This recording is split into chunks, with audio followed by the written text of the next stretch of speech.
fabulous show. Alaska. I Heartbeat Alaska. It's Heartbeat.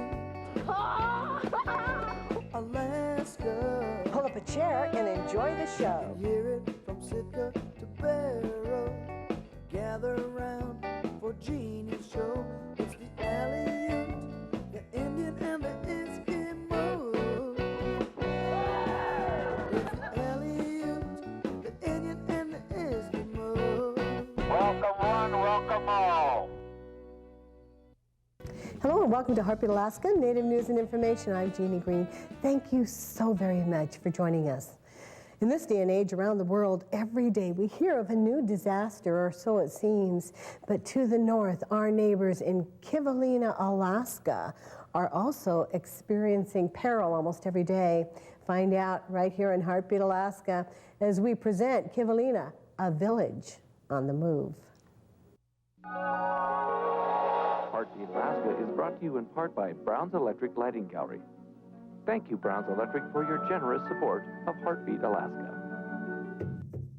Heartbeat Alaska is also brought to you by Comtech Business Systems Incorporated and by the Maniluk Association, providing health and social services to residents of Northwest Alaska for over 30 years. Heartbeat Alaska is also brought to you by Frontier Flying Service. Thank you, Frontier, for getting Heartbeat Alaska airborne. For years, the people of Kivalina, Alaska have worked to relocate their village. And this fall, they had a storm that not only knocked out the electricity, but left a home literally hanging over the sea.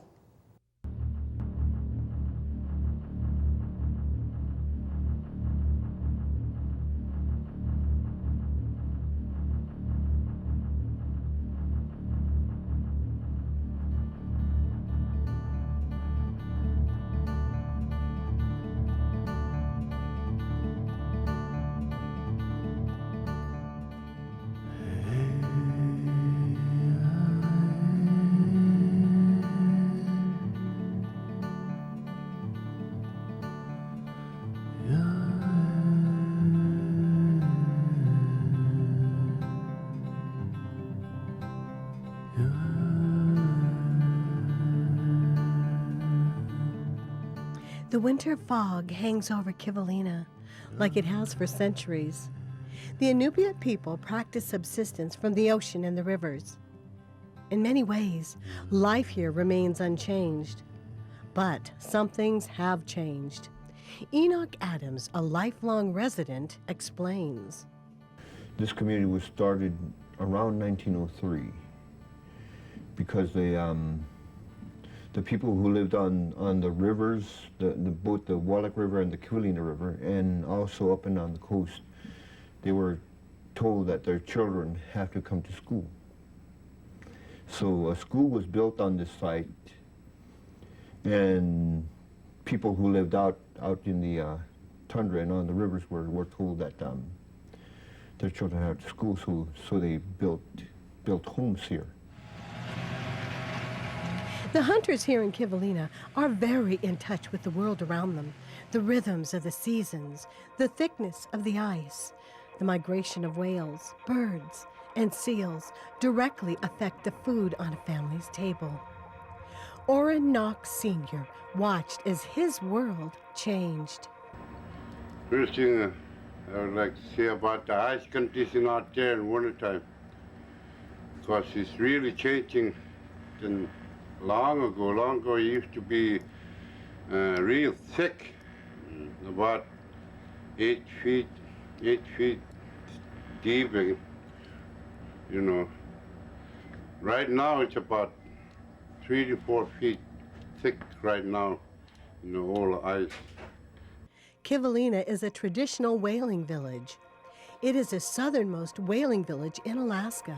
Yet, despite the yearly whale hunts, the last time a bowhead whale gave itself to the hunters here was over 20 years ago.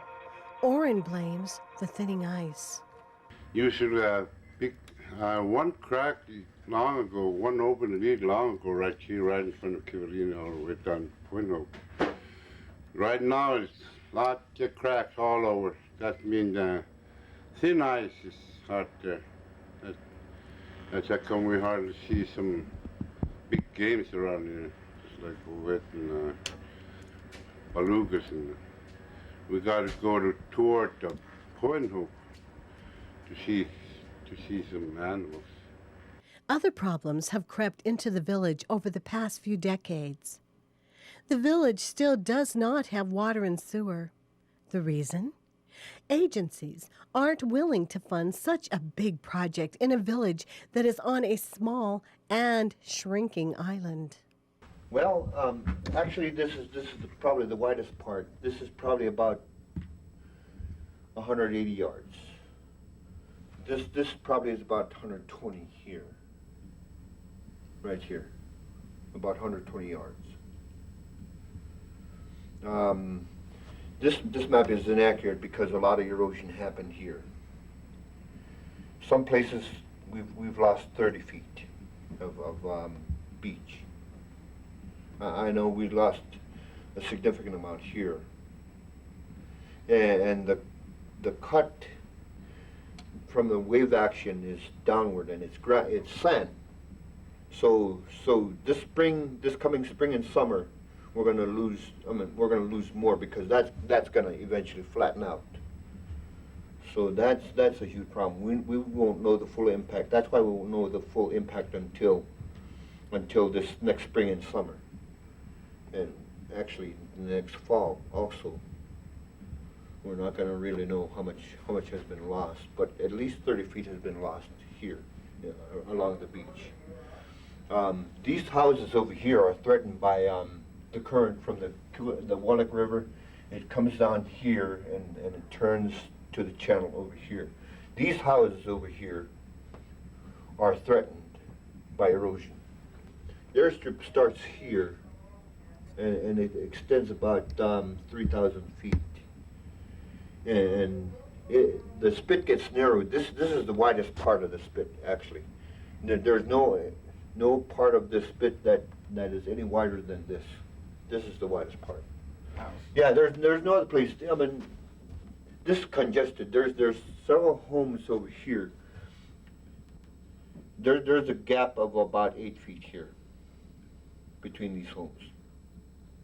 That's in violation of fire code. Some of these places, the new community and the old community, they're about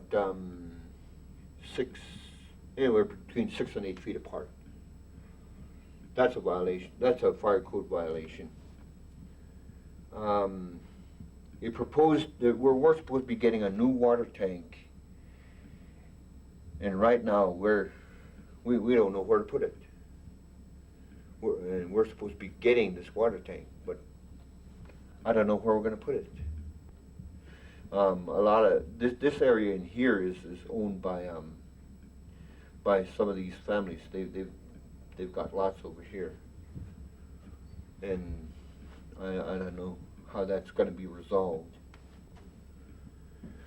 We have a community here that's growing that has no more room to build, and THC won't put a water sewer system unless we move, basically, because it's too expensive to put in such a small area, and that's actually being threatened by erosion. Due to lack of real estate, nowhere to build more housing in Kivalina, many of the homes have 3 generations of families squeezed under one roof. That's about 18 people in a 2-3 bedroom home. And it is a huge problem right now with some of the families. The families are experiencing pressures that they should not be experiencing in a normal setting. Over at Oran's house, they are working on some seal meat. Yeah, see seal meat, and it's a small seal about that big. Just this intestine right there, stomach, liver. The house is warm and comfortable, and though most of the family is out at the moment, we asked Oran if it ever feels crowded. Yeah, sometime 11 of us all sleep right here. And When my daughter's away, we take care of the 4 grandkids around here. A lot of kids and no place to build a house. So everything, you know, getting tighter and tighter. Seems like not much room. So over a decade ago, the leaders of Kivalina decided to do the only thing that makes sense: move the village. The first thing they did was form a relocation committee. They made sure to form a fair and balanced group for this important task. 2 from the city council, 2 from the IRA council, and 2 from the community and 1 elder. Is there any documentation that the new site was above the storm surge in the storm? Was it dry? After meeting with every government agency you can think of, wading through reams of paperwork, and learning enough new acronyms to make your head spin, one thing became clear. Moving off this island is going to be a lot harder than it was to move onto this island 100 years ago.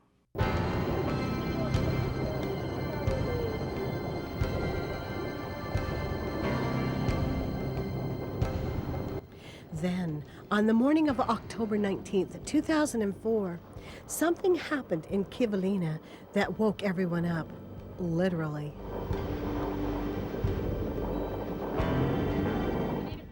When we return, we'll learn how this storm gave Kivalina's relocation efforts a surge.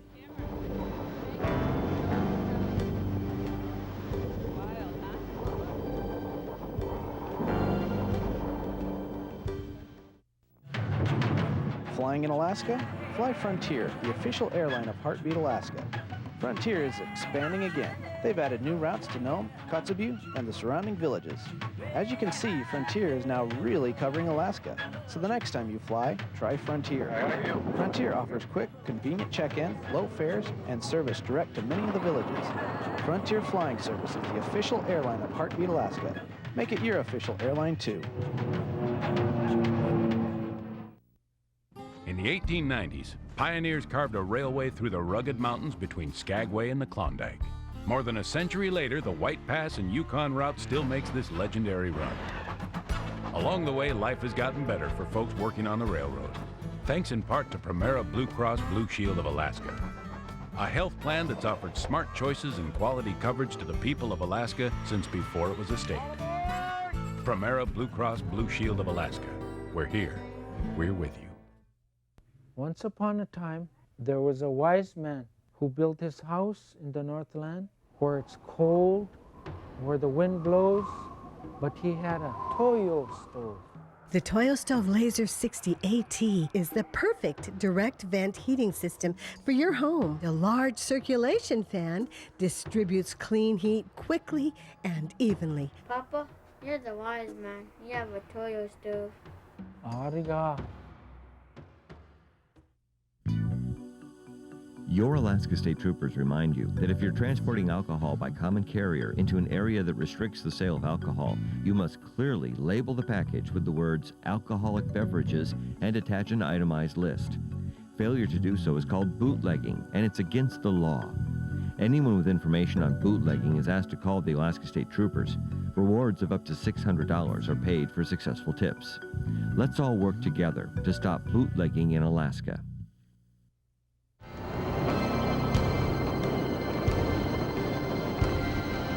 October 19th, 2004. Normally by mid-October, this time of year, sea ice would pile up on Kivalina's beach. When the fall storms hit, as they always do in this part of Alaska, the ice would act as a break wall, protecting the village from the waves. This fall, there was no ice. When the wind and waves began to flow into the village, it was up to the people to protect their homes. On the 19th, it started out, the trailer. Brad Bergsrud is the maintenance man at the Kivalina school. That night, the storm woke him up.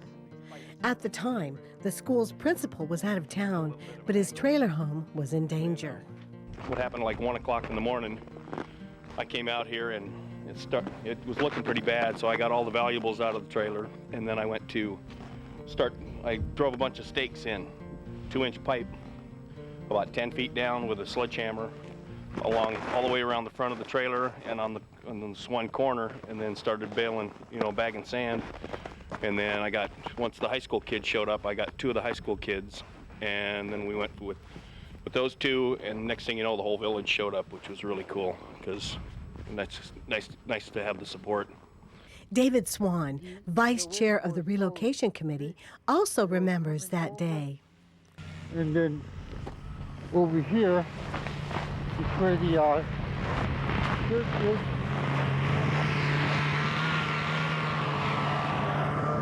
And the waves were coming over and created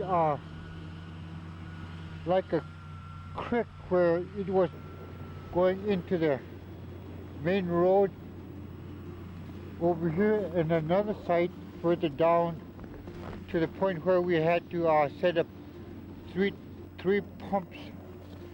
As waves crested the beach, the middle of the village began to flood.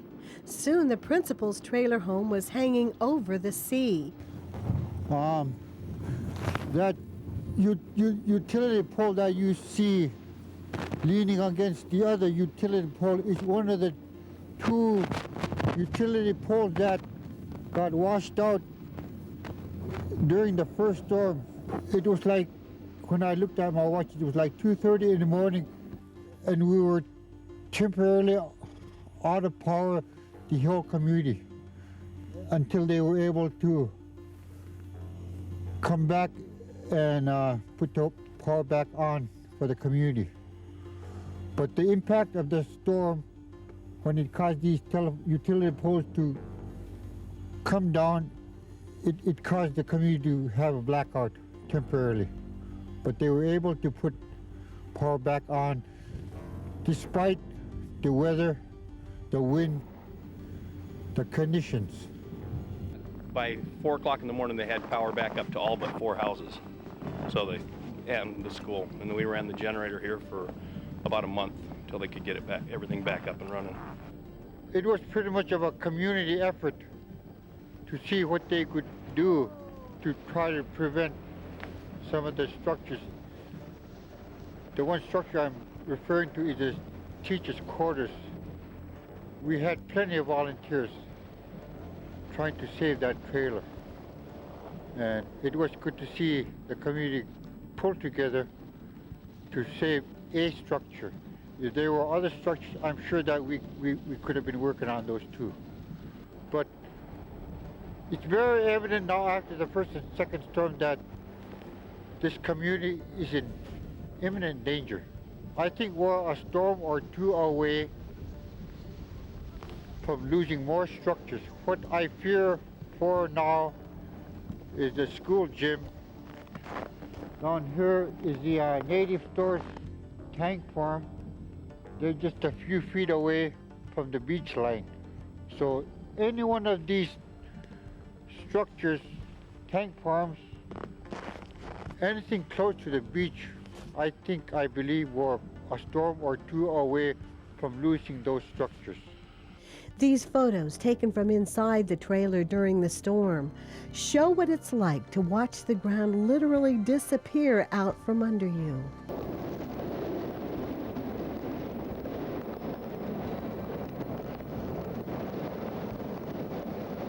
Every sandbag, every pipe, everything the hard-working volunteers did to save this island, within hours, it was all washed away. But between like 1 o'clock and 2 o'clock the next morning, with the beach had, all of our stuff that we'd built up had washed away, and the bank was 18 feet underneath the trailer. It was hanging that far over the bank. Today, the calm, rose-colored sea gives little hint of the destruction, but David remembers where things used to be. Prior to the first and second storm in October and November, we used to be able to stand about over here, parallel with that bank up there. That bank was parallel to about this high. in parallel to those pieces of ground that eroded. Prior to October, we were able to drive our snow four-wheelers, but after the first and second storm, this is virtually how much ground we have lost from the first and second storm. Okay, what we have here is the Alaska Village Electric Cooperative tank farm. I think what we're beginning to fear now, these tank farms are probably a storm or two away from being washed away if we have another storm like we did in October 2004. On and on with this relocation effort for a long period of time, and then are we going to stop and start do something again that we are not familiar with? After the storm, the Relocation Committee and others from the village traveled to Anchorage to meet with Army Corps of Engineers. Though moving the village is a bureaucratic nightmare, the Relocation Committee is up to the task. Through careful analysis and eventually a village-wide election, a new site was chosen. But soon, the Army Corps of Engineers found a problem with the site. Tom Boland explains the frustration. So a site was chosen back here on the Willock River because of its terrain and its proximity to subsistence resources. But what was ultimately determined through soil work was that that site was underlain by extremely ice-rich soils, which meant that it was going to be extremely costly to try to develop that as an actual town site. So that site was abandoned. And several years of the process, kind of became water under the bridge. After the first site was rejected, the Relocation Committee went back to work. A second site was chosen. Another village election was held, and a site called Keturuk was selected. The site sits about a mile south of the present village. David Swan took us there.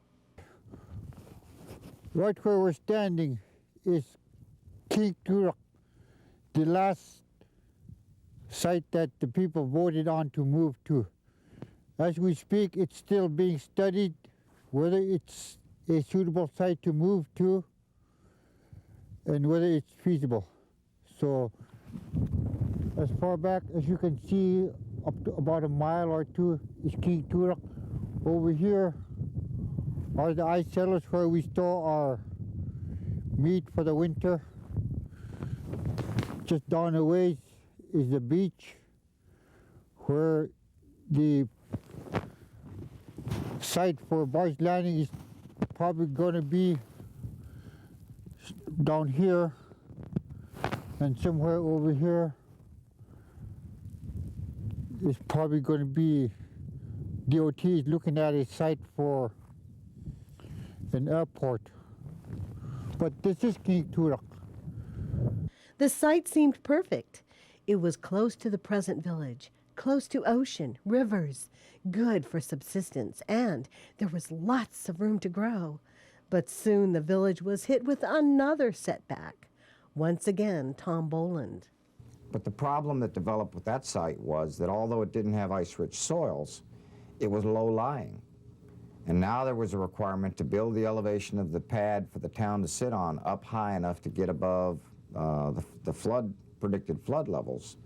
And that produced a design which had an 80-acre town site being developed by placing 12 feet of gravel fill out on the marshy ground over at this site.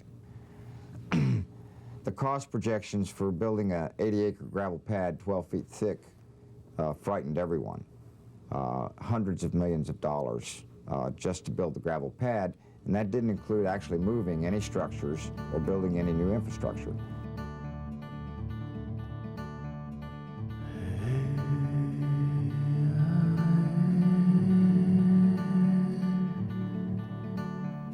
Despite the setbacks, in the face of frustration, Kivalina is marching on.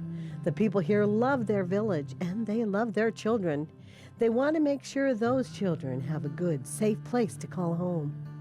On part 2 of this 2-part series, we'll learn what the people here are doing to save their village.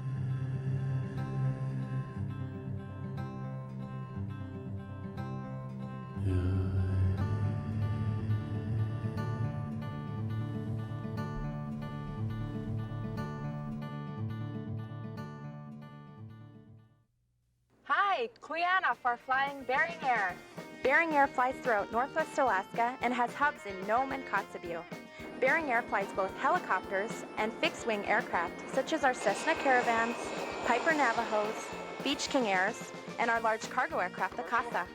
Bering Air offers daily scheduled flights and charters throughout Alaska and the Soviet Far East. Bering Air also provides emergency medical flights for Northwest Alaska. For safe and reliable service, fly with Bering Air.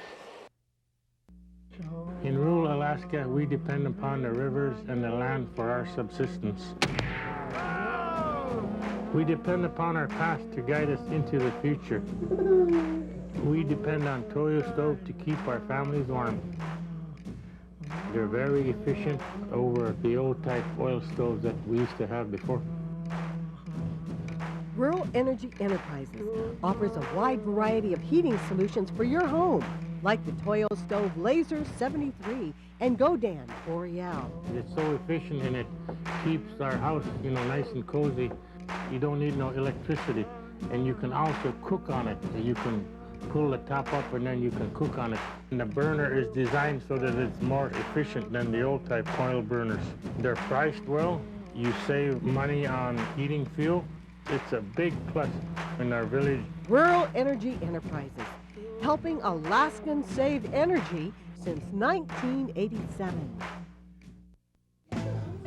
Heartbeat wishes to thank Hagelin Aviation Services Incorporated for making our stories possible. We travel on Hagelin Aviation and we thank you for choosing them too. Hagelin Aviation has been serving Alaskans in the bush for over 20 years. We fly Hagelins all the time. Operating with 29 aircraft at 8 stations across Alaska and servicing over 100 destinations daily. Hagelin Aviation, your ticket to ride in rural Alaska. Thank you everyone for joining us for Heartbeat Alaska Native News and Information. Thank you to our viewers from across America and across Canada. So nice to be back on Aboriginal Peoples Television Network once again. Join me for part 2, Kivalina, A Village on the Move, next week. God bless you. We'll see you then. It's Heartbeat Alaska. Hear it from Hooslia to Pluto. Gather around for Jeannie's show. It's the Aleut, the Indian and the Eskimo. It's the Aleut, the Indian and the Eskimo. It's the Aleut, the Indian and the Eskimo. See ya.